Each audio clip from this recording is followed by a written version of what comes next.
Hello guys, welcome to our channel. Today I am going to show you how to search filters on Instagram. Okay, so let's get started.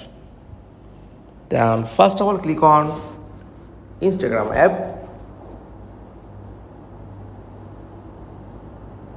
Okay, click on plus icon, tap on history,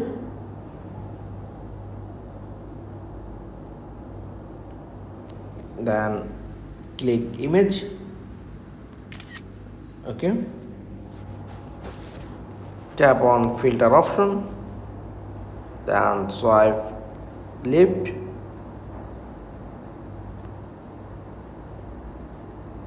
okay, then back,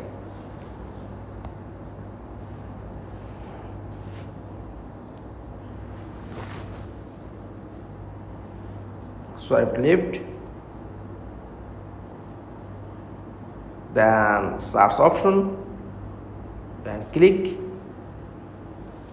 then all filters, then 4K filters. Okay, then tap on the search option, then search on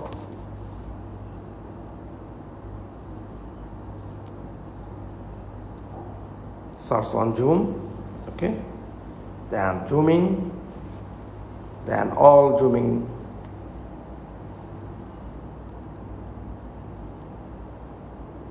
That's all. Thanks for watching. Please like, comments and subscribe. Thank you.